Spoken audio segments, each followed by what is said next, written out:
Welcome back to the channel, guys.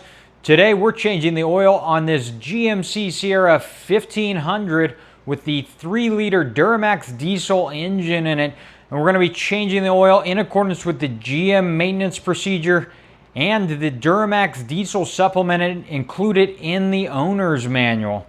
We're going to be replacing the oil with this ESP X2 OW20 Mobil 1 engine oil. This is DexosD-certified, and it's recommended. It's one of the oils recommended by GM. Now, you don't have to use this one, but you should use an OW20 oil that's DexosD-certified.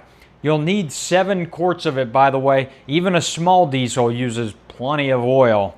In addition, we're going to be using this AC Delco PF66 UltraGuard Gold oil filter. There's a lot of oil filters out there. You need to get a PF66 oil filter, but I think all of them or most of them are just fine to use. In addition, you're going to need a 15mm socket, probably with an extension. Maybe you could use a deep sunk socket. I recommend using a 6-sided socket rather than a 12 because I don't want you to round off that oil filter plug and cause a bigger problem. You'll also need a ratchet. Today I'm using a 3/8" ratchet, and you'll need one of these funnels as well as an oil catch pan. You're probably going to need some paper towels, and you're definitely going to want to wear some rubber gloves because diesel oil is nasty and I don't want you to get it all over the place. One of the really nice things about the Duramax diesel engine on this pickup truck is the placement of the oil filter and the oil filter plug. The drain streams that come out of those two are unobstructed, so we're not draining oil onto a cross member or any other part of the car, truck, or engine, and therefore there's not a mess to clean up when we're done with this project. Now, as you'll note, the oil is now draining out of the truck. It's very black.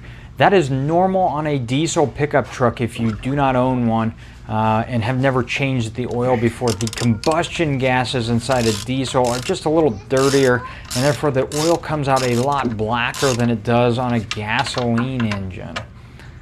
Now, when I'm tackling any oil change project, and definitely this one, I like to hit it in phases. So I like to tackle draining the oil and putting the plug back into the engine first.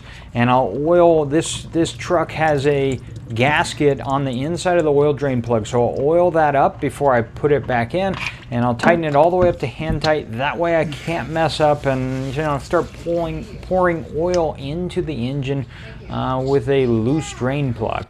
And then I'll move on to the oil filter, and I'll let it drain all the way out. I'll then take the new oil filter and I'll oil up that gasket as well, and then I'll put it back in, tighten it up, and then I'll move on to the top side of the engine and start filling the engine up with new oil. Now, here we are on the top side of the engine. You'll see I have pulled the oil cap off. I've inserted my filter, and now I am filling it up with brand new oil.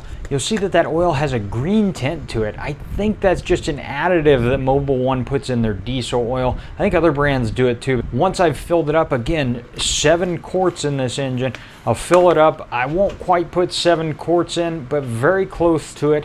And then I will check it before I've ever ran it to make sure I can see some oil on the dipstick.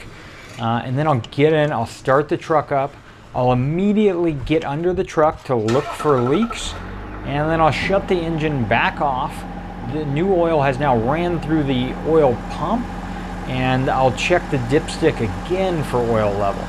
And if that oil level does not look like it's full, I'll put some more oil in and do that process one more time.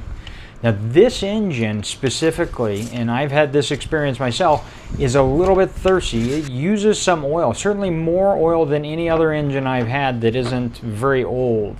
And so I like to top it off almost all the way to the top. That way I'm not adding oil throughout the, in between oil changes.